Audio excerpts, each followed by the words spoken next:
कुरुक्षेत्र में एनआईटी में लगातार सामने आए सुसाइड मामलों के बाद प्रशासन ने बड़ा फैसला लिया है। 19 अप्रैल से यूजी, पीजी और पीएचडी छात्रों को हॉस्टल खाली करने के निर्देश दिए गए हैं और मैस भी बंद कर दिया गया है। पिछले 2 महीनों में 4 छात्रों की मौत एक छात्रा के प्रयास के बाद संस्थान चर्चा में है। इस बीच वरिष्ठ मानव वैज्ञानिक डॉक्टर उपदेश कुमार वालियन इन घटनाओं पर गंभीर चिंता जताई है। उन्होंने कहा कि ऐसे मामलों में शुरुआती संकेतों को पहचानना बेहद जरूरी है और समय रहते मदद लेनी चाहिए। फिलहाल पुलिस मामले की जांच कर रही है और प्रशासन लगातार हालात पर नजर बनाए हुए है। हमारे पास एक सूचना मिली थी करीब 3 बजे के, उस पर हम सूचना मिलने पे त्वरित तौर से वहाँ पहुँचे थे। वहाँ पहुँचकर हमने मामले को देखा। हमारी सीन ऑफ क्राइम टीम आई। सीन ऑफ क्राइम टीम आने के बाद उन्होंने वहाँ पे बच्चियों के सामने, छात्राओं के सामने पूरी सर्च की। सर्च करने के बाद हमने डेड बॉडी को डेड हाउस में रखवा दिया था और उसके बाद कल पोस्टमार्टम करवाने के उपरांत डेड बॉडी उनके परिजनों को अंतिम संस्कार हेतु सौंप दी गई है। बाकी मामले की जांच जारी है। तो परिवार कहाँ से था रहने वाला? ये छात्रा बिहार की रहने वाली है मूल रूप से, और जो इनका परिवार है, इनके परिवार के सदस्य बड़े सिंपल और साधारण है। बच्ची पढ़ने में ब्रिलियंट बताई गई है। शिकायत दी है? तो शिकायत मिली परिवार की तरफ से? परिवार वालों ने अपनी तसल्ली करने उपरांत अपना कथन अंकित करवाया है। इससे पहले भी जो है कुछ मामले प्रकाश में आए हैं, एनआईटी में जो है घटनाएं बढ़ रही हैं इस तरह। इससे पहले भी जो मसले आए हैं, हमारे पास मामले आए हैं, उनके बारे में जांच हमारी चल रही है और उसके भिन्न भिन्न एंगलों पे जांच चल रही है। फोरेंसिक रिपोर्टें और एनालिसिस रिपोर्ट होने के उपरांत एक निश्चित तौर से जो भी चीज कंक्लूजन आएगा, कंक्रीट कंक्लूजन आएगा, वो आपको सूचित कर दिया जाएगा। जी, क्या कहेंगे? एनआईटी में काफी आजकल मामला चर्चाओं में है। 4 स्टूडेंट्स सुसाइड कर चुके हैं। उसके अलावा कल भी जो एक स्टूडेंट ने अटेम्प्ट किया, जिसे बता दिया गया। तो ये आखिर इसके बारे में आप क्या प्रतिक्रिया देंगे? आप एक ज्यादा मनोवैज्ञानिक है। देखिए, जब हम इस फिनोमेना की बात करते हैं सुसाइडल बिहेवियर की, तो ब्रॉडली अगर हम इसको कैटेगराइज करें तो हम 4 तरह से इसको कैटेगराइज कर सकते हैं। पहला, हम कह सकते हैं कि कोई आदमी जब थ्रेटन करता है, थ्रेटन सुसाइड बोलते हैं। कोई अटेम्प्ट करता है, उसको अटेम्प्टेड सुसाइड बोलते हैं। कोई कमिट करता है, उसको कमिटेड सुसाइड करते हैं। तो ये तीनों टाइप जो है, ये बेसिकली बाहरी प्रकार हैं, ओवर्ट इन नेचर हैं। लेकिन जो 4th टाइप है, जो बहुत ही इंपॉर्टेंट टाइप है, उसको हम बोलते हैं suicide ideation. Because ideation important इसलिए हो जाता है कि earlier the identification the more feasible would be intervention and prevention. तो हमें इस तरह के फिनोमेना को अरेस्ट करने के लिए हमें आइडिएशन लेवल पे ही किसी भी इंडिविजुअल को पकड़ पाना बहुत जरूरी है।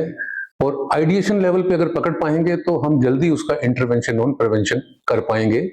अदरवाइज ये सुसाइडल बिहेवियर बहुत ही कॉम्प्लेक्स फिनोमेना है। बिकॉज हर साल अगर हम अपने इंडिया की बात करें तो हम 1,75,000 इंडिविजुअल्स को इस फिनोमेना से खो रहे हैं। और वर्ल्ड वाइड अगर बात करें तो हम मोर देन 7 लाख लोगों को सुसाइडल बिहेवियर की वजह से हम लूज कर रहे हैं। तो it's a very complex phenomena as far as I feel. जैसे ये मतलब प्रथम दृष्टया देखा जाता है कि इस व्यक्ति ने सुसाइड करना होता है तो कुछ वार्निंग सिग्नल भेजता है, तो वो इस तरह से होता है, उसको कैसे आइडेंटिफाई किया जाए?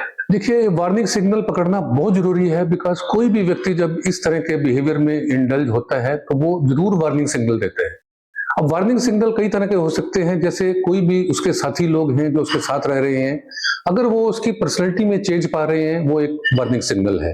अगर वो उसके नॉर्मल बिहेवियर में चेंज पा रहे हैं, वो भी एक वार्निंग सिग्नल है। कल तक वो खूब इंटरेस्ट ले रहा था हॉबीज में, इंटरेस्ट में, चकाचक एकदम से उसको लगा है कि भाई उसके साथी को कि अब ये अपने हॉबीज में इंटरेस्ट नहीं ले रहा है, अपने अदर एक्टिविटीज में इंटरेस्ट नहीं ले रहा है, उसके स्लीपिंग पैटर्न में कुछ चेंज आ रहा है, उसकी जो है ईटिंग हैबिट्स में चेंज आ रहा है, या वो एक डिफरेंट तरह का बिहेवियर कर रहा है। तो these are the very very important warning signal. जब भी कोई साथी उसका ये वार्निंग सिग्नल पकड़ता है तो वो जरूर उसको एक कॉग्निजेंस में लेना चाहिए और अपने टीचर को बताना चाहिए या जो भी उसका मेंटर है उसको बताना चाहिए, ताकि उसको अर्ली इंटरवेंशन और प्रिवेंशन की तरफ ले जाया जा सके। तो ये जो 4 केसेस हुए हैं, इसमें कुछ आपके नॉलेज में आया हो, अपने अखबारों से पढ़ा हो या आपने जानकारी जुटाई हो, तो किस तरह की जो है इनके वार्निंग सिग्नल से या किस तरह से जो है इन्होंने सुसाइड किया जाए? देखिए, इसमें बड़ा इंपॉर्टेंट चीज है, जब भी व्यक्ति कोई आत्महत्या करता है तो उसके कई तरह के प्रेसिपिटेटिंग फैक्टर्स रहते हैं। ये नहीं है कि चकाचक एकदम से उसने अभी सोचा और उसने आत्महत्या कर लिया। तो प्रेसिपिटेटिंग रहते हैं, जैसे कुछ रिसेंट लॉस हो गया, या उसका रिलेशनशिप लॉस हो गया, या उसका कोई फाइनेंशियल बर्डन हो गया, या उसका कोई इंपॉर्टेंट झगड़ा हो गया किसी से, या कोई प्रेशर पड़ गया, या कोई ऐसा स्ट्रेस आ गया जिसको वो झेल नहीं पा रहा है। तो ये उसकी पर्सनैलिटी पर भी डिपेंड करता है कि कोई एक व्यक्ति है जो जरा से स्ट्रेस में भी इस तरह का एक्शन ले लेता है, कोई दूसरा व्यक्ति है जो बड़े से बड़े स्ट्रेस को भी झेल पा रहा है। तो ये पर्सनैलिटी के ऊपर बड़ा डिपेंड करता है। तो मेन चीज है कि उसके प्रोटेक्टिव फैक्टर्स कितने हैं, क्योंकि हमें इस चीज में देखना पड़ेगा कि उसके प्रेसिपिटेटिंग फैक्टर्स कम रहे और प्रोटेक्टिव फैक्टर्स बढ़े।